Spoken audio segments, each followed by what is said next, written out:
Na, seid ihr bereit für einen Apfel? Ich denke ja, ne? Heute gibt es den Apfel für den bunten Teller. Aha. Ja. Schmeckt gut. Eigene Ernte, ne? Ja. Hier mal so eine schöne Handvoll Ton nehmen. Und einen Schneeball kneten. Schön geschmeidig durchdrücken. Eine Murmel. Einen Schneeball. So, und jetzt aushöhlen mit den Daumen rein und eine hohe Form machen, eine Daumenschale. Schön die Finger von außen, drücken sie gegen, von innen machen die Daumen alles hohl. So drücken und drehen. Immer weiter, immer weiter. So, nochmal abpassen. Saftig. Und das saftig. So. Ja, dass überall ungefähr gleichmäßig stark ist, die Wandung, ne? So ein halber Zentimeter vielleicht. Und keine Blasen mehr spürbar sind. Dann passiert's. Dann schiebe ich die Öffnung hier zusammen. Ich zeige euch das erstmal, wie. So sieht das ungefähr aus, ne? Ist auch jetzt ein bisschen mehr als ein halber Zentimeter. Könnt ihr gerne noch ein bisschen dünner machen zu Hause, ne? Jetzt schiebe ich hier die Öffnung zusammen, Stück für Stück. Solange der Finger reinpasst, kann ich immer noch mal ein bisschen ausfalten, entfalten. Und dann schiebe ich weiter zusammen, drücken und drehen, schieben und drehen. So, bis sich das hier zu einer Puperze verschließt. So, da schmiere ich dann mit dem Finger den Ton hin und her, da das ganz zu ist, das Loch. So, jetzt habe ich eine hohle Kugel. Und jetzt mache ich sie von außen noch etwas glatt, beklopfe sie mit diesem Pfannenwender. Ich schlage vorsichtig mit Gefühl, um die Form zu bearbeiten und um die Masse zu komprimieren, um es schön zu machen. So viele gute Gründe, um mit diesem Gerät hier da auf dieser Kugel rumzukloppen. So. Jetzt ziehe ich da nochmal mit dem Gummi rüber. Oder nein, erstmal mit dem Messer. Mit dem Messer die Oberfläche glätten. Die letzten Falten und Drückstellen entfernen. So. Zum Glück gibt es beim Apfel ja nicht so eine DIN-Form, ne? Die sind ja nicht alle kugelrund. Es gibt lange Äpfel und breite Äpfel und große Äpfel und madige Äpfel und angefressene Äpfel und runtergefallene Äpfel, grüne Äpfel, rote Äpfel, gelbe Äpfel. Es gibt ja so eine Apfelvielfalt auf der Welt. Das ist sehr schön. So, jetzt habe ich hier eine schöne Apfelkugel. Und jetzt drücke ich mir zwei Dellen rein.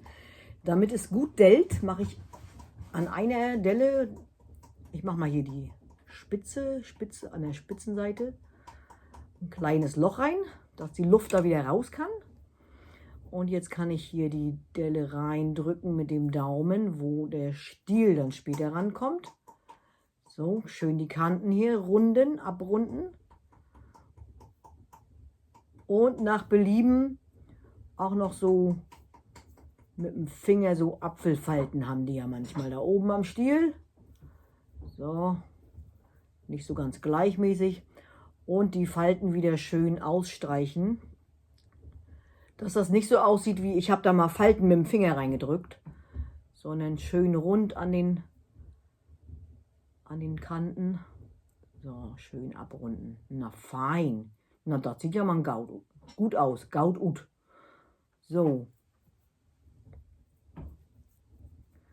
Und gegenüberliegend vom Stiel, da kommt die Blüte hin. Da ist jetzt noch das Loch.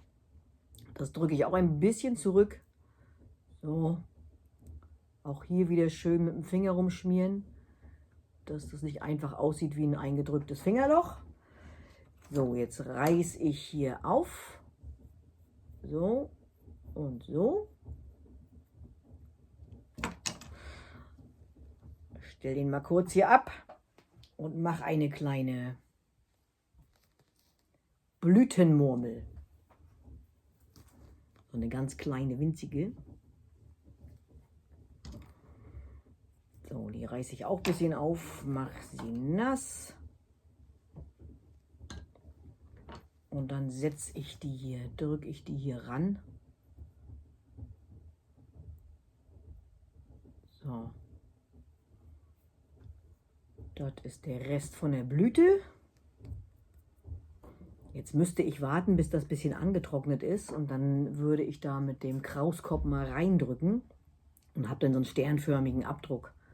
Jetzt ist es noch sehr feucht hier bei mir. Mal sehen, ob ich das getrocknet kriege hier irgendwie. So, drücke ich da rein und habe dann so ein Blütengedöns. Das kann ich jetzt mit dem Hölzchen auch noch ein bisschen ausarbeiten, da das nicht aussieht wie ein eingedrückter Stern, einfach nur. So, arbeite ich das ein bisschen nach. Naja, schön ist auch was anderes. Ich denn den Pinsel. Na, so ungefähr, ne?